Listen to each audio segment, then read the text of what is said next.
அன்பான தேவ பிள்ளைகள் எல்லோருக்கும் இயேசு கிறிஸ்துவின் நாமத்தில் என்னோட வாழ்த்துக்களை தெரிவித்துக் கொள்கிறேன். என்னோட பெயர் ஹெகின் ஜான். பிதாவாகிய தேவனாலும் கர்த்தராகிய இயேசு கிறிஸ்துவினாலும் உங்கள் எல்லோருடைய வாழ்விலும் கிருபையும் சமாதானமும் உண்டாவதாக என்று சொல்லி உங்களை வாழ்த்துவதிலே மிகுந்த மகிழ்ச்சி அடைகிறேன். தேவ பிள்ளைகளே, நாம் எபேசியர் 6ஆம் அதிகாரத்திலிருந்து பிசாசு நம்முடைய வாழ்விலே கொண்டு வரும் ஆவிக்குரிய போராட்டங்கள் மேல் ஜெயம் கொள்வதற்கு கர்த்தர் நமக்கு கொடுத்திருக்கிற ஆவிக்குரிய போராயுதங்களை குறித்து நாம் தியானித்து வருகிறோம். நாம் ஏற்கனவே 2 போராயுதங்களை குறித்து தியானித்து கொண்டிருக்கிறோம். பாருங்கள் தேவ பிள்ளைகளை, முதலாவதாக நாம் தியானித்தோம் எபேசியர் 6ஆம் அதிகாரம். இப்பொழுது 13 மற்றும் 14 வசனங்களை நாம் வாசிக்க கேட்கலாம். ஆகையால் தீங்கு நாளிலே அவைகளை நீங்கள் எதிர்க்கவும் சகலத்தையும் செய்து முடித்தவர்களாய் நிற்கவும் திராணி உள்ளவர்கள் ஆகும்படிக்கு தேவனுடைய சர்வாயுத வர்க்கத்தையும் எடுத்துக்கொள்ளுங்கள். இப்பொழுது 14வது வசனத்தை வாசிக்க கேட்போம். சத்தியம் என்னும் கட்சியை உங்கள் அறையில் கட்டினவர்களாயும் நீதி என்னும் மார்க்க கவசத்தை தரித்தவர்களாயும். பாருங்கள் தேவ பிள்ளைகளே, இங்கே கர்த்தர் நம்மோடு பேசுகிறார். என்ன சொல்றாரு? நீங்கள் பிசாசை எதிர்த்து நிற்க திராணி உள்ளவர்களாகும்படி, எதிர்த்து நின்று சகலத்தையும் செய்து முடித்தவர்களாய், தொடர்ந்து பிசாசை எதிர்ப்பதில் உறுதியாய் நிற்பவர்களாய் நீங்கள் இருக்க, நான் என்ன பண்ணியிருக்கேன், உங்களுக்கு சில போராயுதங்களெல்லாம் கொடுத்துருக்கேன் அப்படின்னு ஆண்டவர் சொல்கிறாரு. அதை நீ என்ன பண்ணு, எடுத்துக்க தீங்கு நாளில் என்று சொல்லும் போது பிசாசு நமக்கு விரோதமாய் வரும்போது என்று அர்த்தம் பாருங்க. அப்போது பிசாசு நமக்கு விரோதமாக வரும்போது ஆண்டவர் சொல்கிறாரு, இந்த சர்வாயுத வர்க்கத்தை எடுத்துக்க, நான் கொடுத்துருக்க போராயுதங்களை எடுத்துக்க அப்படின்னு சொல்கிறாரு. அப்போது முதலாவது பார்த்தோம், கர்த்தர் நமக்கு கொடுத்துருக்கிற முதல் போராயுதம் என்னது? சத்தியம் என்னும் கச்சை அல்லது பெல்ட். அதை நம்ம என்ன பண்ணணுமா, நம்முடைய மனதின் அறையிலே உறுதியாய் கட்டி கொள்ள வேண்டும் என்று சொல்லி பார்த்தோம். அதாவது எப்படி நம்ம உடை அணிந்து கொள்ளும் போது பெல்ட்டை போடும்போது அந்த உடை டைட்டாக உறுதியாக இப்போ இருக்கிறது. இப்போ நம்முடைய பணிகளை நாம் முழு பலத்தோடு என்ன செய்ய முடியும், எந்த ஒரு தொந்தரவும் இல்லாமல், ஐயோ ட்ரெஸ் லூஸாக இருக்கோ அப்படின்னு உள்ளத்தில் எந்த ஒரு அச்சமும் இல்லாமல் முழு பலத்தோடு நம்முடைய பணிகளை செய்வதற்கு அந்த பெல்ட் நமக்கு என்ன செய்கிறது, நம் அணிந்திருக்கும் உடையை உறுதிப்படுத்தி இப்படியாக உதவி செய்கிறது. அதே போல் பிசாசு நமக்கு விரோதமாக வரும்போது, எப்படி அவனுடைய தந்திரமான பொய்களோடு நமக்கு விரோதமாக வரும்போது நம்முடைய மனசில் வந்து பேசுவான், தேவன் சொன்னது உண்டோ அப்படின்மா. அப்போது அந்த மாதிரி நேரங்களில் தேவன் சொல்லியிருக்கிறாரோ இல்லையோ, சொன்னாரா இல்லையா அப்படின்னு சொல்லி பாருங்க, ஒரு தெளிவில்லாமல், ஒரு குழப்பமான நிலையில் இல்லாமல், கர்த்தர் இதுதான்ப்பா சொல்லியிருக்கிறாரு, பிசாசே நீ என் உள்ளத்தில் சந்தேகத்தை உண்டு பண்ண முடியாது, அப்பாலே போ சாத்தானேன்னு சொல்லி தெளிந்த புத்தி உள்ளவர்களாக இருந்து இப்படி பிசாசை விசுவாசத்தில் உறுதியாக நின்று எதிர்த்து நிற்பதற்கு பாருங்க, நமக்கு உதவி செய்வதற்காக தான் ஆண்டவர் சொல்கிறாரு சத்தியம். அதாவது வேதம் முழுவதும் ஆண்டவர் நமக்கு பரிசுத்த ஆவியானவர் மூலம் சொல்லி கொடுத்துருக்கிற அந்த வேத சத்தியங்களை என்ன பண்ணணுமா, நம்முடைய மனதில் அது ஆழமாய் பதிப்பதன் மூலம், எப்படி பெல்ட்டை டைட்டாக அணிந்து கொள்வது போல் மனதின் எண்ணங்களில், மனதில், இருதயத்தில் அதை ஆழமாய் பதிப்பதன் மூலம் ஆண்டவர் சொல்கிறாரு, நீ தெளிந்த புத்தி உள்ளவனாக மாறி, இப்போ பிசாசு தன்னுடைய பொய்களோடு வரும்போது நீ தெளிந்த புத்தி உள்ளவனாக இருந்து விழித்திருந்து, இப்போது தேவனுடைய வார்த்தையின் சத்தியத்தை கொண்டு நீ என்ன செய்யணும், அவனை எதிர்த்து நில் அப்படின்னு சொல்லி, இதற்காக சத்தியம் என்னும் அரைக்கச்சை அதை பெல்ட்டோனை கொடுத்துருக்கேன் அப்படின்னு ஆண்டவர் சொல்கிறார். ரெண்டாவது ஆண்டவர் சொல்கிறாரு, ரெண்டாவது நமக்கு கொடுத்துருக்கோம் ஆவிக்குரிய போராயுதம் என்னது பாருங்கள். ஒரு போர் வீரன் அவன் பாருங்கள் யுத்தம் பண்ணும்போது அவனுடைய இருதயம், அவனுடைய வயிற்றில் உள்ள முக்கியமான பகுதியில் எல்லாம் உடல் உறுப்புகளெல்லாம் பாதுகாக்கப்பட வேண்டியிருக்கு. அப்போ அதுக்காக தான் என்ன செய்வார்கள், மார்க்கவசத்தை அணிந்து கொள்வார்கள்.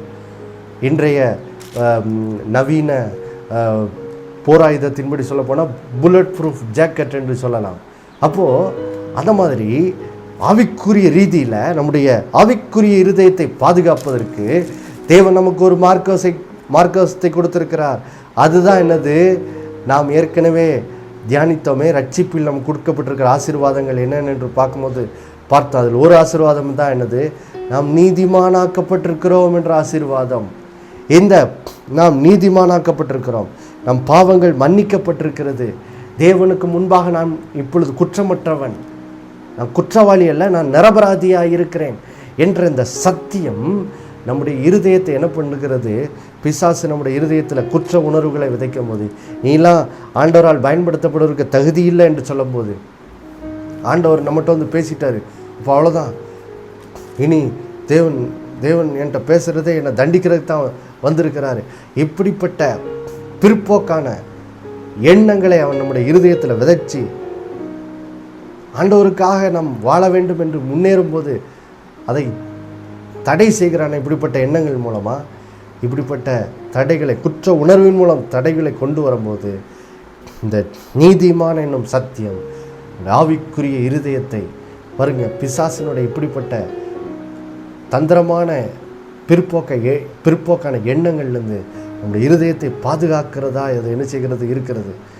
குற்ற உணர்வை கொண்டு வரும்போது, உனக்கெல்லாம் எங்கே தகுதி இருக்கு என்று எண்ணங்களை கொண்டு வரும்போது உடனே நாம் சொல்லலாம், நான் கிறிஸ்துவுக்குள் தகுதி பெற்றவன், ஏன்னா கர்த்தர் என்னை நீதிமான மாற்றி இப்பொழுது தகுதிப்படுத்தியிருக்காரு.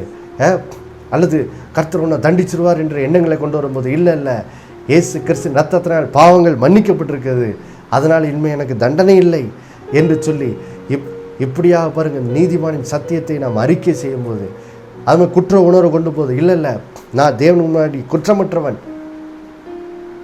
நான் நீதிமான் ஆக்கப்பட்டாச்சு தேவனுக்கு முன்னாடி என்று சொல்லும் போது பாருங்கள், குற்ற உணர்வுகளிலிருந்து எல்லாவற்றிலும் நமக்கு விடுதலை உண்டாகி பாருங்கள், இதன் மூலம் கர்த்தருக்காய் நாம் வாழ்வதற்கு, கர்த்தரால் பயன்படுத்தப்படுவதற்கு, கர்த்தருடைய ஆசீர்வாதங்களை சுதந்திரிப்பதற்கு பாருங்கள், இந்த சத்தியம் நமக்கு ரொம்ப பிரயோஜனமாக இருக்குது. நம்முடைய இருதயத்தை இது காத்துக்கொள்ளுது பாருங்கள். ஏன்னா ஆண்டவர் சொல்கிறாரு, நீதிமொழிகள் 4:23 வாசிக்கலாமா அந்த வசனத்தை? நீதிமொழிகள் 4:23 வசனத்தை நாம் இப்பொழுது வாசிக்க கேட்கலாம். எல்லா காவலோடும் உன் இருதயத்தை காத்துக்கொள், அதிலிருந்து ஜீவ ஊற்று புறப்படும். பாருங்க, ஆண்டவர் சொல்றாரு, எல்லா காவலோடும் இருதயத்தை காத்துக்கப்பா, ஏன்னா அது நடத்திலிருந்து தான் என்ன செய்யுது? ஜீவ ஊற்று புறப்படுது. உள்ளத்துக்குள்ள குற்ற உணர்வை விட்டுக்கிட்டு எனக்கெல்லாம் இங்கே தகுதி இருக்கு, ஐயோ கர்த்தர் என்கிட்ட பேசுகிறா, இனிமே என்ன இந்த காரியத்துக்காக தண்டிக்க தான் போகிறாரு, இப்படிலாம் எண்ணங்கள் இருதயத்தில் இருந்துட்டு இருந்துச்சுன்னா பாருங்க, இங்கேருந்து ஜீவ ஊற்று ஒன்றும் என்ன செய்யாது? ஓடாது. ஜீவ ஊற்று ஓடுவதை தடுத்து விடும். அதனால தான் ஆண்டவர் சொல்கிறாரு, எப்பொழுது அறிக்கை செய், நான் இயேசு கிறிஸ்துவின் ரத்தத்தினால் நீதிமான், தேவனுக்கு முன்னாடி குற்றமற்றவன், தேவனுக்கு முன்னாடி, தேவனோட சட்டத்துக்கு முன்னாடி நான் நிரபராதி, குற்றவாளி அல்ல என்பதை அடிக்கடி அறிக்கை செய்ய, நான் பாவம் மன்னிக்கப்பட்டவன், இப்பொழுது நான் தேவன் முன்னாடி தகுதி பெற்றவன், இயேசு கிறிஸ்துவின் ரத்தத்தினால் நான் தகுதி பெற்றவன் என்பதை அடிக்கடி என்ன செய்யுங்க? அறிக்கை செய்யுங்க. அப்படி அறிக்கை செய்யும்போது பாருங்க, அப்போ தேவன் நம்மிடத்தில் வந்து கிதியோன்கிட்ட பேசின மாதிரி, எப்போ உன்னை இந்த காரியத்துக்கு பயன்படுத்த விரும்புகிறேன்னு சொல்லும்போது நம்ம பாருங்கள், எனக்கெல்லாம் தகுதியே இல்லை ஆண்டவரே என்று சொல்ல மாட்டோம். எனக்கு அப்படியே என்னை பயன்படுத்த விரும்புகிறீங்களா ஆண்டவரே, பயன்படுத்துங்கன்னு சொல்லி உடனே என்ன செய்வோம்? தேவனுக்கு கீழ்ப்படிம்படி முன்னேறுவோம். இதுதான் நீதிமானின் சத்தியத்தின் மகத்துவம். இதுதான், இப்படி தான் நீதிமானின் சத்தியம் நம்ம இருதயத்தை என்ன செய்கிறது? பாதுகாக்கிறது. அல்லேலூயா. அப்போ பாருங்கள் தேவ பிள்ளைகளே, தொடர்ந்து இன்னைக்கு இந்த சத்தியத்தை நம்ம எப்படி நீதிமானின் சத்தியம் நம்முடைய இருதயத்தை பாதுகாக்கிற மார்க்கவசமாக இருக்கிறது என்பதை தொடர்ந்து நம்ம இன்னைக்கு பார்க்க போகிறோம். பாருங்கள், இதற்காக மார்க்கு 10ஆம் அதிகாரத்து திருப்பி கொள்ளலாம். பாருங்கள், இதுவரைக்கும் நம்ம பார்த்தோம், நீதிமானின் சத்தியம் என்னுடைய இருதயத்தை குற்ற உணர்விலிருந்து, தகுதி இல்லாமல் என்ற உணர்விலிருந்தெல்லாம் பாதுகாக்குது. இப்போது இன்னொரு காரியத்திலேருந்து என் இருதயத்தை அது பாதுகாக்குது. அது என்னதுன்னா, பாருங்கள் தேவ பிள்ளைகளே, கர்த்தர் இந்த உலக வாழ்விலே நாம் அவருக்கு பிரியமாய் நடப்பவர்களாய் நம்முடைய வாழ்க்கையை மாற்றுவதற்கு அவர் சில வேளைகளில் என்ன செய்கிறார், நம்மை தம்முடைய அன்பினால் என்ன செய்கிறார், நம்மை சரிப்படுத்துகிறார் அல்லது சிட்சிக்கிறார். இதை குறித்து ஒரு நிமிடம் நம்ம மார்க்கு 10 தியானிக்கிறதுக்கு முன்னாடி நம்ம எபிரேயர் 12ஆம் அதிகாரத்துக்கு நம்ம முதலாவது செல்வோம் பாருங்கள். எபிரேயர் 12ஆம் அதிகாரம், எபிரேயர் 12ஆம் அதிகாரத்துக்கு நம்ம செல்வோம். எபிரேயர் 12 இப்பொழுது 6வது வசனத்தை நாம் வாசிக்க கேட்போம். கர்த்தர் எவனிடத்தில் அன்பு கூறுகிறாரோ அவனை அவர் சிட்சித்து தாம் சேர்த்து கொள்ளுகிற எந்த மகனையும் தண்டிக்கிறார் என்று பிள்ளைகளுக்கு சொல்லுகிறது போல உங்களுக்கு சொல்லுகிற புத்தியை மறந்தீர்கள். பாருங்க, இங்க ஆண்டவர் நம்முடைய வாழ்க்கையில் அவருக்கும் நமக்கும் இருக்கிற உறவில் அவர் செய்கிற ஒரு காரியத்தை குறித்து இங்கே வேதம் சொல்லுகிறது. என்ன சொல்லுகிறது? கர்த்தர் எவனிடத்தில் அன்பு கூறுகிறாரோ அவனை அவர் என்ன செய்கிறார், சிட்சிக்கிறார் அல்லது சரிப்படுத்துகிறார் என்ற அர்த்தம். பாருங்க, நம்ம எல்லாரும் இப்போ ரட்சிக்கப்பட்டோம், பாவத்திலேருந்து மனம் திரும்பி இருக்கிறோம். ஆனால் இப்போது அனுதினமும் நம்ம என்ன செய்ய வேண்டியிருக்கு, பரிசுத்தமாக வேண்டியதாக இருக்குது. பரிசுத்தமாகுதல் என்பது ஒரு பயணம் தான். ஒரே நாளில் நல்லா பரிசுத்தமாயிட்டேன் அப்படின்னு கிடையாது. பாருங்கள், இந்த உலக வாழ்வில் வாழும் ஒவ்வொரு நாளும் அன்றாடம் நாம் பரிசுத்தத்தின் மேல் பரிசுத்தமாய் என்ன செய்கிறோம், ஆய்கொண்டே போகிறோம். அப்போது நம்மை பரிசுத்தமாக்க வேண்டும் என்றால் நம்முடைய வாழ்க்கையில் சில காரியம் தேவனுடைய வார்த்தைக்கு புறம்பாக சில காரியம் இருக்கும்போது அது அவர் என்ன செய்ய வேண்டியிருக்கு, சரி செய்ய வேண்டியதாக இருக்குது. அப்போது சரி செய்வதற்கு மானே நீ இதில் சரியில்லை, இந்த விஷயம் வாழ்க்கையில் சரியில்லை என்று சொல்லி அவர் என்ன செய்ய வேண்டியிருக்கு, உணர்த்தி நம்மை சிட்சித்து நம்மை சரி செய்ய வேண்டியதாக இருக்குது. ஆனால் பாருங்கள், இப்போ ஒரு நபருடைய இருதயம் இந்த பாவ மன்னிப்பு, இந்த நீதிமான் ஆக்கப்பட்டிருக்கிறோம், தேவனுக்கு முன்பாக இப்பொழுது நான் குற்றமற்றவன், அதனால் இப்போ நான் இயேசு கிறிஸ்துவின் ரத்தத்தினால் இப்போ தேவனால் பயன்படுத்தப்படுவதற்கு தகுதியாக்கப்பட்டிருக்கிறேன். இந்த பாவ மன்னிப்பின் நிச்சயம், இந்த சத்தியத்தில் ஒருவருடைய இருதயம் ஸ்திரப்படவில்லை என்றால், பலப்படவில்லை என்றால் என்ன ஆகும்னா, பாருங்க, ஆண்டவர் நம்முடைய தவறை சுட்டி காட்டி நம்ம திருத்தும் போது என்ன ஆயிடுது பண்ணிடுறோம், ஆண்டவருடைய அந்த அன்பான சிட்சையை ஏற்றுக்கொள்வது போல நம்ம என்ன பண்ணிடுறோம், நம்ம இந்த பாவ மன்னிப்பின் சத்தியத்திலலாம் உறுதிப்படலைன்னா அவர் நம்மை சரிப்படுத்தும் போது சரியாக போல முரட்டாட்டம் பண்ணுகிறவர்களாக நம்மளோட வாழ்க்கை என்ன செய்திருது, மாறிடுது. அதாவது போங்கண்டவரே, என்ன நீங்கள் என்னை குற்றப்படுத்திக்கிட்டு இருக்கீங்க, நீங்கள் என்ன இதில் என்ன ஒரு வாத்தியார் மாதிரி என்னை இப்படி திட்டிக்கிட்டு இருக்கீங்களே அப்படின்னு சொல்லி பாருங்கள், தேவனுடைய சிட்சையை அன்பாக ஏற்றுக்கொள்வது போலாக அதை நிராகரிக்கிறவர்களாய் நம்ம என்ன செய்துறோம், மாறிடுறோம்.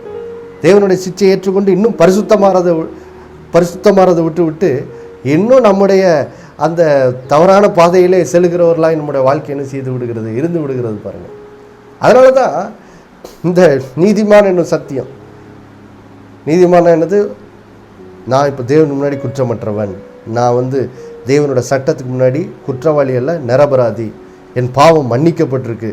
இந்த சத்தியம் என்ன பண்ணிடுது, என் இருதயத்தை பலப்படுத்துது. எதுக்கு பலப்படுத்துது? தேவன் என்னை சிட்சிக்கும் போது அதை அன்பாக ஏற்றுக்கொண்டு நான் என்னை சரி செய்து கொள்வதற்கு இது எனக்கு என்ன செய்யுது, உதவி செய்து. பாருங்கள் எப்படி அது உதவி செய்யுதுன்னு சொல்லி இப்போ நம்ம மார்க்கு 10ஆம் அதிகாரத்துக்கு என்ன செய்ய போகலாம் பாருங்கள். இப்போ மார்க்கு 10ஆம் அதிகாரத்துக்கு போவோம். அங்கே முதலாவது இப்போ 17வது வசனத்தை நம்ம வாசிக்க கேட்போம் பாருங்க. பின்பு அவர் புறப்பட்டு வழியிலே போகையில் ஒருவன் ஓடி வந்து அவருக்கு முன்பாக முழங்கால் படியிட்டு, நல்ல போதகரே, நித்திய ஜீவனை சுதந்திரித்துக் கொள்ளும்படி நான் என்ன செய்ய வேண்டும் என்று கேட்டான். பாருங்க தேவ பிள்ளைகளே, இங்கே ஒரு பணக்கார வாலிபன் இயேசுவினிடத்தில் வருகிறான். பாருங்கள், அவருக்கு முன்னாடி முழங்கால் படிக்கிட்டு உண்மையிலே ஒரு உத்தம இருதயத்தோடு வர்றான். ரொம்ப அவனுக்குள்ள ஒரு பெரிய ஆர்வம் இருக்குது இயேசு. ஏன்னா இயேசுனுடைய அந்த வார்த்தைகளெல்லாம் அவன் கேட்குறான். கேட்ட உடனே அவனுக்குள்ள பரிசுத்த ஆவியான அவனை தொடுறார். தொட்ட உடனே பாருங்கள், ஒரு உண்மையான இருதயத்தோடு இயேசுனிடத்தில் கேட்குறான். என்ன கேட்குறான்? போதகரே, நித்திய ஜீவனை சுதந்திரித்து கொள்ளும்படி நான் என்ன செய்ய வேண்டும் என்று சொல்லி அவன் என்ன செய்கிறான், இயேசுனிடத்தில் ரொம்ப ஒரு உத்தமமான இருதயத்தோடு வந்து கேட்குறான். அவனுக்குள்ளே ஒரு ஆர்வம் இருக்குது. ஓ, இயேசு கிறிஸ்து அந்த நித்திய ஜீவனை அருளுகிறாரே, ஐயோ நான் அதை என்ன செய்யணும், பெற்றுக்கொள்ளணும் அப்படின்னு சொல்லி அவனுக்குள்ளே ஒரு பக்கம் ஒரு ஆர்வம் இருக்குது. ஆனால் இன்னொரு பக்கத்தில் இவனிடத்தில் ஒரு இந்த நித்திய ஜீவனை சுதந்திரித்து கொள்வதற்கு, இந்த இயேசு அருளுகிற ரட்சிப்பை பெற்றுக்கொள்வதற்கு ஒரு தடையும் அவனோட வாழ்க்கையில் என்ன செய்து இருக்குது பாருங்கள். அதை குறித்து நம்ம இப்போ கீழே பாருங்கள், இப்போ 19-20 வசனம், மார்க் 10-19-20 வசனத்தை வாசிக்க கேட்கலாம். விபச்சாரம் செய்யாதிருப்பாயாக, கொலை செய்யாதிருப்பாயாக, களவு செய்யாதிருப்பாயாக, வஞ்சனை செய்யாதிருப்பாயாக, உன் தகப்பனையும் உன் தாயையும் கனம் பண்ணுவாயாக என்கிற கற்பனைகளை அறிந்திருக்கிறாயே என்றார். பாருங்க, இவன் வந்து இயேசுனிடத்தில் கேட்குறான். என்ன கேட்குறான்? ஆண்டவரும் நித்திய ஜீவனை சுதந்திரிப்பதற்கு நான் என்ன செய்ய வேண்டும் என்று அவன் கேட்குறான். கேட்டவன தான் இயேசு அவனுக்கு இப்போ என்ன செய்கிறாரு, சொல்கிறாரு, எப்பா உனக்கு தான் ஆண்டவருடைய கற்பனைகள்லாம் அறிந்திருக்கிறாயே, இந்த கற்பனைகள் எல்லாம் என்ன செய்ய, கீழ்ப்படி, அப்போ நீ என்ன செய்வ, நித்திய ஜீவனை பெற்றுக்கொள்வ என்று சொல்லி அவனுக்கு என்ன செய்கிறாரு, தேவனுடைய கற்பனைகளை அவனுக்கு நினைப்பூட்டுகிறார்.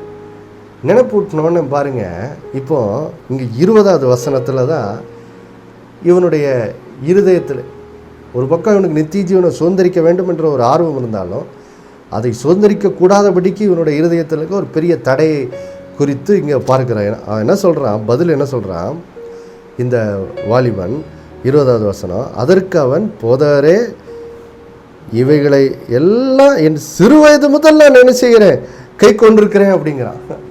பாருங்க, நமக்கு எல்லாருக்குமே தேவனுடைய வார்த்தையின் சத்தியத்தை திரும்பவும் நினைப்பூட்டுக்கிறேன். பாருங்க, வேதத்தினோட போதனை என்னது, ஒரு மனிதன் கூட தேவனுடைய கற்பனைகளை கீழ்ப்படிஞ்சதே என்னது கிடையாது. நம்ம எல்லாருமே தேவனுக்கு முன்னாடி அவருடைய கற்பனைகளை மீறினவரில் தான் இருக்கோம். இதை ரோமரில் நம்ம வாசிக்கிறோம்.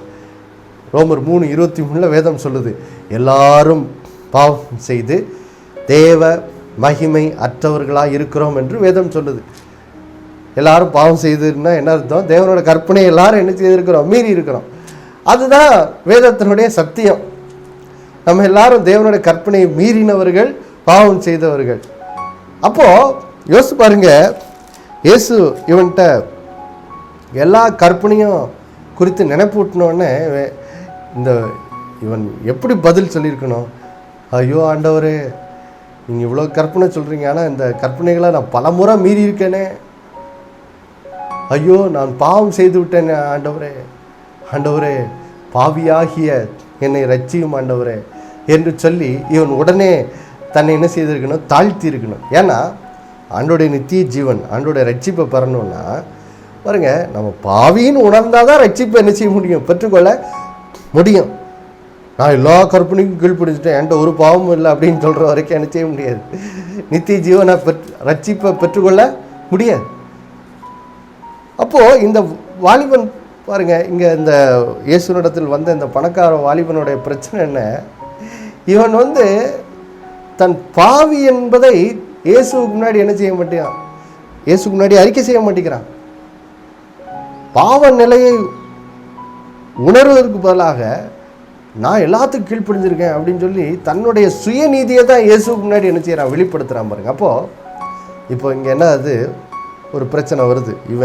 இவனுடைய இந்த பாவத்தை ஒத்துக்கொள்ளாத நிலைமை, நான் எல்லாத்துக்கும் கீழ்ப்படிஞ்சிட்டேன் என்று சொல்லி பிசாசினுடைய அந்த வஞ்சனைக்கு இவன் இடம் கொடுத்துருக்கான். இது வந்து இப்போ இவன் இயேசு அருளுகிற ரட்சிப்பை பெற்றுக்கொள்வதற்கு, நித்திய ஜீவன் பெற்றுக்கொள்வதற்கு என்ன செய்யுது, ஒரு தடையாக வருது. அப்போது இயேசு இவனை என்ன செய்ய வேண்டியிருக்கா, அன்பினால் என்ன செய்ய வேண்டியிருக்கு, சரிப்படுத்த வேண்டியதாக இருக்குது. ஏன்னா சரிப்படுத்தினா தான் இவனுடைய இந்த தவறான வழியிலேருந்து இவன் மாறினா தான் இவன் ரட்சிப்பை என்ன செய்ய முடியும், பெற்றுக்கொள்ள முடியும்.